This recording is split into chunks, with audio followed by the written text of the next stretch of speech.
Tu as parfois l'impression de tout faire pour ton partenaire en dépression, de toujours t'adapter, de changer, toi, pendant que lui ne bouge pas, et t'y culpabilises même d'y penser.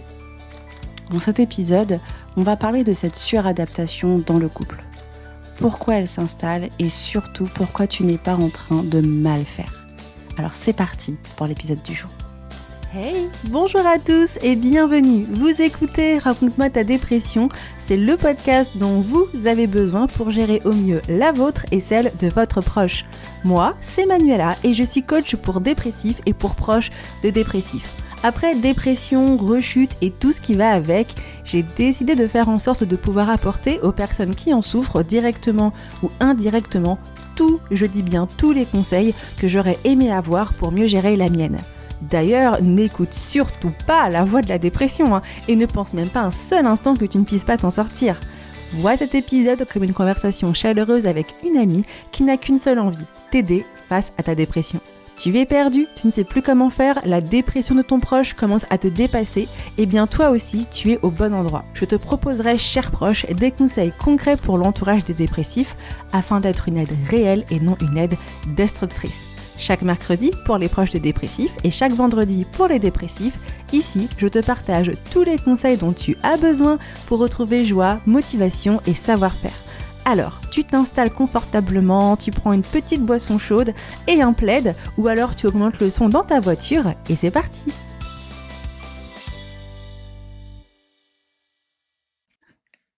Tu as un partenaire qui souffre de dépression ? Peut-être qu'il n'a toujours pas entamé de thérapie, ou encore qu'il est encore dans le déni de sa dépression. Ou bien ton partenaire ne s'implique plus autant dans le foyer, dans le quotidien, dans l'organisation. Et si vous ne vivez plus ensemble, tu as peut-être l'impression que c'est toi qui tiens le couple à bout de bras. Tu as peut-être la sensation que tu fais tous les efforts et que tu passes ton temps à t'adapter à ton partenaire. La question c'est, est-ce que tu n'es pas juste en train de t'adapter ou de te suradapter ? Tous les sentiments que l'on vient d'exprimer en début de podcast sont entièrement légitimes et c'est important d'en parler ici. Peut-être que tu as même déjà consulté sur ce sujet et que tu te poses la question « mais qu'est-ce que je peux faire de plus ? Pourquoi est-ce que l'autre ne fait-il aucun effort ?» Ces questions, elles sont normales et je sais que mon propre partenaire se les est posées face à ma propre dépression. Et c'est quelque chose que je rencontre beaucoup vers les couples que j'accompagne qui sont touchés par la dépression. Ce que moi je vois sans cesse revenir, c'est un conjoint aidant qui se suradapte pour faire tenir le couple, pour faire tenir la machine. Mais la question qu'on pourrait se poser, est-ce vraiment une bonne chose pour le couple et surtout pour toi ? Alors je t'entends déjà me dire, mais attends Manuela, si j'arrête de me suradapter, si j'arrête de m'adapter, si je ne fais rien, rien ne bougera. Alors laisse-moi te montrer dans cet épisode de podcast à quel point il est important de ne pas t'oublier quand la dépression s'invite dans votre couple ou dans votre foyer et comment te remettre tout doucement au centre et non négociable pour tenir face à l'épreuve de la dépression. Déjà, avant de te demander pourquoi je me suis autant suradaptée, il est bien de comprendre d'où vient ton adaptation de base. Et tout commence par la dépression de l'autre. Rappelle-toi, au tout début, tu as vu ton conjoint changer, devenir triste, se fermer, en difficulté au travail, distant avec toi, se mettre à fond dans le sport, s'occuper de manière acharnée des autres, des enfants. Plein de signaux qui ont montré que quelque chose n'allait pas. Alors forcément, ton premier réflexe a été tout simplement d'essayer de comprendre ce qui ne va pas. Et c'est entièrement humain. Rien n'est plus douloureux que de voir la personne que l'on aime souffrir ou se retirer de nous petit à petit, de ressentir du rejet, de ressentir de la distance. Et puis dans le couple, on est d'accord, c'est pour le meilleur et pour le pire. Donc quand il y a des difficultés, on les traverse ensemble, tout simplement. Sauf que la dépression, elle a une certaine particularité. C'est une maladie qui déjà, premièrement, a mauvaise presse, qui est mal comprise. Et pour beaucoup de personnes qui en souffrent, c'est une maladie qui fait que beaucoup vont tomber dans un espèce de déni. Ton conjoint a peut-être refusé le mot dépression, refusé le mot traitement, refusé l'idée même de consulter. Ou alors, c'est une maladie qui peut durer extrêmement longtemps et quelqu'un qui peut se retrouver en dépression depuis de nombreuses années. Et toi, pendant ce temps, tu as fait le travail à sa place peut-être, que tu t'es informé, tu as lu, tu as écouté beaucoup de podcasts, tu as appris même à décoder la maladie. Aujourd'hui, peut-être que tu sais que une personne, on ne dit pas à une personne qui est en dépression, t'as tout pour être heureux, bouge-toi les fesses. Ou alors tu as appris à ne pas toujours plaquer du positif à tout prix dans sa souffrance. Et tu as ajusté ta façon de parler, ton ton, tes intentions, ton quotidien face à la souffrance de ton conjoint. Et tu vois, ces ajustements partent d'une très belle intention. Ils montrent ton amour, ton empathie, ta volonté de bien faire. Au fond, t'adapter à la dépression de ton partenaire, c'est une grande preuve d'amour. Et c'est exactement pour ça qu'il est difficile de voir plus tard le moment où cette adaptation se retourne contre toi. Parce que s'adapter est nécessaire face à la maladie et je veux vraiment être claire avec ce point. S'adapter en soi, ce n'est pas le problème. C'est même sain et c'est même juste. On est deux dans une relation, deux histoires, deux fonctionnements, deux manières de voir le monde. Alors s'ajuster à l'autre, faire des concessions, lâcher du lest sur certaines choses, c'est le cœur même de la vie à deux. On est d'accord. Un couple où personne ne s'adapte, ça n'existe pas, n'est-ce pas? Donc face à la maladie, c'est encore plus vrai. Quand ton partenaire traverse une vraie dépression, il y a un moment où il ne peut tout simplement pas donner. C'est pas de la mauvaise volonté, c'est la difficulté de la dépression. Personnellement, quand moi je me suis retrouvée dans la maladie, j'avais beaucoup de mal à gérer tout simplement mon énergie et ma motivation et même ma concentration. Ce qui fait que du coup, mon conjoint a pris beaucoup de tâches ménagères parce que j'arrivais pas à les faire. J'oubliais. Des fois, je les commençais et puis j'oubliais. Donc dans ces moments-là, il est normal que tu prennes le relais un temps parce que voilà, c'est le quotidien et c'est même extrêmement généreux de ta part. On est content quand notre conjoint prend soin de nous et nous aide. L'adaptation devient un soutien précieux quand elle est temporaire, quand elle accompagne une phase difficile. Le temps que ton partenaire aille chercher l'aide, se soigne et lui aussi se remette dans l'action. C'est un coup de main sur un bout de chemin. C'est pas un nouveau mode de vie définitif, normalement, cette adaptation. Elle reste saine aussi tant qu'elle est consciente et choisie. Tant que tu peux dire oui, en ce moment, je porte un peu plus et j'ai décidé que c'était OK pour moi. Là, tu restes aux commandes. Tu donnes par amour et pas par peur. Ça me rappelle une de mes clientes qui me disait, mais Manuela, comment est-ce que je peux savoir que c'est sain? Eh bien, le repère, c'est celui-là. S'adapter reste sain tant que tu existes encore dans l'histoire, tant que tes besoins, tes limites, ta fatigue ou encore le droit d'exister à côté de ton partenaire sont présents. Le souci, et tu t'en doutes, c'est que la frontière entre s'adapter, se suradapter et s'effacer est bien plus fine qu'elle en a l'air. Et on la franchit souvent sans même s'en rendre compte. Et c'est là où on arrive avec la question, pourquoi est-ce que c'est si facile de s'oublier face à un partenaire qui est en dépression? Parce qu'il y a quelque chose de particulier avec cette maladie. Contrairement à une maladie visible et physique, la dépression, elle s'installe de manière insidieuse dans beaucoup de choses. En fait, elle s'invite dans tous les espaces de la relation. Donc, petit à petit, tu commences à faire passer son état avant le tien. Pourquoi? Parce que l'autre souffre. Tu regardes comment il va avant même de te demander toi comment tu vas. Parce qu'il y a toujours cette négativité, toujours cette souffrance. Et puis, t'as pas envie de te faire rejeter, t'as pas envie de passer une mauvaise soirée. Alors tu choisis tes mots avec beaucoup plus de précaution. Et puis, la dernière fois que vous avez abordé un sujet, ça s'était mal fini. Ton conjoint avait dit « tu me comprends pas, tu m'écoutes pas ». Alors du coup, tu repousses certaines conversations parce que c'est pas le bon moment. Mais au bout d'un moment, c'est jamais le bon moment. Et donc, tu mets certains de tes besoins de côté parce qu'il semble déjà avoir tellement de mal à gérer son quotidien que du coup, tu ne les partages plus à ton partenaire. Au départ, ça paraît totalement normal. Après tout, la personne que tu aimes souffre. Alors tu fais preuve de compréhension, de patience et de souplesse. Mais au fil du temps, quelque chose de beaucoup plus discret s'installe. comme ton conjoint est malade, tu commences à croire que sa souffrance compte bien plus que la tienne. Parce que, jusqu'à preuve du contraire, c'est lui qui a le mot dépression sur sa tête. Alors du coup, toi, tu deviens secondaire. Tes frustrations, ta fatigue passe après, et tes déceptions aussi. Tout simplement parce que tu te rends bien compte que, pour toi, l'autre n'a pas l'espace pour réceptionner. Et peut-être que des fois, tu as nommé les choses, tu as dit les choses, mais tu n'as peut-être pas eu les réactions que tu souhaitais. Alors du coup, tu te surprends à culpabiliser quand tu es en colère. À un moment donné, tu sens un pic de colère qui t'arrive et puis tu te dis « mais je devrais pas être en colère. Le pauvre ou la pauvre, elle est en dépression. » Et puis tu commences aussi progressivement à te dire « ouais, je manque de patience ». Tu te reproches ton manque de patience. Et à te dire que tu devrais être plus compréhensive parce que elle ou il traverse une dépression. Je me rappelle une de mes clientes qui m'a dit « mais Manuela, moi, je suis colérique et c'est pas normal. Mon conjoint est en souffrance et j'ai des pics de colère. » Sans t'en rendre compte, tu finis par ne plus te demander ce dont tu as besoin toi. Toute ton attention est tournée vers l'autre. Et tu prends tellement soin de lui que tu t'oublies toi-même. Alors que toi aussi, tu as le droit de prendre en compte. Et c'est là où la suradaptation dans le couple commence vraiment.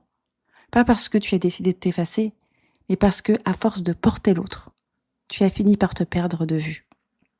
Parce que la dépression aussi devient prioritaire. Mais il y a un piège dans lequel on a souvent tendance à tomber à cause de la suradaptation dans le couple avec la dépression. C'est parce que la dépression, c'est long. C'est une maladie qui dure. Ça peut traverser des semaines, des mois, où rien ne bouge, où rien n'avance. La maladie s'installe, elle s'ancre dans le temps et pendant ce temps, il faut bien que la vie continue. Les enfants doivent aller à l'école, les repas doivent être prêts, on doit aller se coucher aux bonnes heures, les goûters doivent se faire, ou alors même la vie de couple doit continuer, on doit passer du temps ensemble, s'envoyer des messages, continuer à se parler, continuer à discuter. Et le problème, c'est que, alors que ce qui était qu'un coup de main temporaire au début, devient de plus en plus ton quotidien permanent. Peut-être que ça fait plusieurs semaines que tu ne vois plus vraiment ton conjoint de manière régulière et que tu as accepté peut-être que de ne pas recevoir de textos tous les jours parce que vous ne vivez pas ensemble. Peut-être même que tu as accepté de vous parler uniquement au téléphone ou sur le pas de la porte parce que l'autre, il a besoin d'espace. Ou peut-être que toi, tu es en train en fait de toujours penser d'abord à ses besoins et plus vraiment aux tiens. Ou alors, tu prends en charge absolument tout, le foyer, la maison. Et l'adaptation est transformée en suradaptation. Tu ne portes plus une phase difficile, tu portes tout, tout le temps. Et tu sais, j'ai tellement vu de conjoints prendre en charge absolument tout pendant que la personne dépressive se désengage un peu plus chaque jour. Et pour moi, le vrai danger, il est là. À force de porter la communication, le couple, le moral du couple, à force de porter les messages, les textos, les initiatives, à force de porter la logistique, la charge mentale, tu finis par disparaître parce que tu ne te sens plus aidé, tu ne te sens plus épaulé, tu ne te sens plus soutenu, tu ne te sens plus désiré, tu te sens plutôt rejeté. Et ainsi, vous n'êtes plus deux dans une relation. Il n'y a plus qu'une seule personne qui tire. Et forcément, au bout d'un moment, tu t'épuises, tu t'agaces, tu perds patience. Et quand tu essayes enfin de le dire, eh bien, quelquefois, tu tombes sur un partenaire qui ne comprend pas du tout pourquoi tu craques. Pourtant, dépression ou pas, un couple doit rester une équipe. Un jour, mon conjoint est arrivé et il a pété un plomb à la maison. Il rentre le soir et il me dit « mais t'as pas fait la machine ?» Je lui dis « non, j'ai oublié, je suis désolée. » Et là, il pète un plomb. Il me dit « non, mais c'est pas normal. Je comprends pas, tu vois pas tout ce que je fais pour toi, etc. et tout. » Et moi, je le regarde, je lui dis « mais t'as pas à péter les plombs, t'as pas à t'énerver sur moi, tu sais que je suis en dépression, je comprends pas, tu t'agaces, tu t'énerves, tu te disputes, non, c'est bon, et zut. » Et puis, je l'ai envoyé bouler. J'en ai parlé à mon psy, qui m'a posé une question et qui m'a dit « mais Madame Manuela, si votre conjoint est arrivé à s'énerver et que c'est pas du tout son habitude, peut-être parce qu'il a emmagasiné beaucoup de choses. Quelques jours après, une fois que j'ai ravalé un peu mon ego, je lui ai posé la question de pourquoi est-ce qu'il avait explosé. Et là, il m'a fait la liste de tout ce qu'il faisait à la maison, de ce que je ne faisais plus parce que j'étais en dépression. Alors, il m'a pas dit que c'était ma faute, mais qu'à un moment donné, il avait quand même besoin que l'on reste une équipe. Et parce qu'il s'est suradapté, il s'est foutu en colère. Et il était tellement désolé d'être en colère. Mais c'est ça le piège de la suradaptation. À force de vouloir sauver la relation en s'effaçant, tu ne laisses plus rien à toi à aimer. Tu protèges le lien en disparaissant alors que ta présence, justement, c'est ça qui l'a fait vivre. Et je revois encore mon conjoint en difficulté et j'avais beaucoup de mal à percevoir les choses. C'était pas facile. Mais la question que je lui posais des fois, c'est « mais pourquoi tu fais ça ? Pourquoi tu continues ? Même si je suis en dépression, je peux faire des choses et tout. » Et la question qu'on pourrait se poser, c'est pourquoi est-ce qu'on continue à se suradapter, même lorsque cela nous fait souffrir ? Parce que, ok, c'est cool, on comprend qu'on se suradapte. Mais si arrêter de se suradapter, c'était aussi simple que de dire « j'arrête », tu l'aurais déjà fait, n'est-ce pas ? Et pourtant, c'est pas du tout ce que j'observe en séance. La vérité, c'est que la suradaptation t'apporte souvent des bénéfices invisibles. Prendre les choses en main, par exemple, peut te donner l'impression de garder un peu de contrôle sur une situation qui t'échappe complètement. Tu sais, quand la dépression s'installe et que l'autre ne réagit pas comme tu l'espérais, agir devient une façon de te sentir encore plus utile, ou même dans un contrôle. Je sais ce qui va se passer. Notre corps, notre esprit a besoin de prévisibilité. Notre cerveau est construit comme ça. Et le problème de la dépression, c'est que c'est l'imprévisibilité. Le matin, ça va aller, l'après-midi, ça n'ira pas, et les journées ne se ressemblent pas. Parfois, tu peux aussi te suradapter pour éviter la douleur, car tu préfères faire toi-même plutôt que de risquer un refus. Et c'est ce que m'avait sorti un jour mon conjoint. Quand je lui avais dit « mais pourquoi est-ce que tu me laisses pas faire certaines choses ?» Il me dit « mais parce que tu vas me dire non, et que ça me fait de la peine de recevoir un non de ta part et un non de non, je ne t'aiderai pas. » Ainsi, il m'a dit « tu sais, si je le fais, c'est pour éviter des conflits. » Et c'était une certaine réalité. Tu évites certains sujets pour ne pas déclencher un conflit. Tu anticipes ses besoins pour limiter aussi les tensions. Ah non, attends. Là, si je le laisse avec les enfants, ça va partir en cacahuète. Donc, ce que je vais faire, c'est que je vais appeler maman. Comme ça, moi, je vais pouvoir aller faire ma séance de pilates et il n'aura pas à s'occuper des enfants. Non, mais alors, attends. Là, ce que je vais faire, c'est que je vais lui envoyer un texto pour lui demander un petit peu comment il va. Comme ça me permettra de voir si je peux l'appeler durant le week-end ou pas. Et puis, ça me permettra de savoir si on peut se voir. Si on peut pas se voir, c'est pas grave. Du coup, je ferai en sorte de voir des amis. Tu vas tout de suite, parce que tu veux éviter la douleur, eh bien, forcément, tu vas créer des scénarios. Et il y a cet espoir aussi tellement humain. Si tu fais assez d'efforts, si tu es assez patiente, si tu es assez compréhensive, alors il finira par aller mieux. Malheureusement, la dépression, ça fonctionne pas comme ça. Du coup, plus tu portes, plus tu t'épuises, plus tu es épuisé et plus tu en fais pour compenser ce qui manque. Et c'est le cercle vicieux qui est en place. Et c'est là qu'il est important de comprendre une chose. La suradaptation dans un couple n'est pas seulement une conséquence de sa dépression à lui ou à elle. C'est aussi, sans que tu l'aies vraiment choisi, une façon de gérer ta propre peur, ton inquiétude, ton impuissance, ta terreur de voir ton couple s'effondrer. Et tant que tu ne vois pas ce qui se pousse en toi, ce qui se joue en toi à haute portée, il sera difficile de retrouver un équilibre plus juste.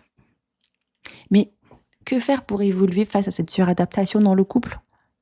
Alors, je te laisse avec une question, sans aucun jugement. Est-ce vraiment à toi de faire tous les efforts parce que l'autre est en dépression ?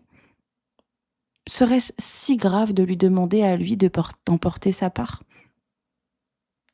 Dans le prochain épisode de podcast, on ira voir ensemble une chose essentielle. Et si la vraie question n'était pas comment le faire changer lui, mais comment arrêter de me perdre moi ? Je réponds à toutes ces questions dans le prochain épisode, celui de la semaine prochaine ou le numéro 144. Merci à toi d'avoir écouté l'épisode de podcast jusqu'au bout. J'espère que ce nouveau format te plaît. Et moi, je te dis à la semaine prochaine pour la suite de l'épisode.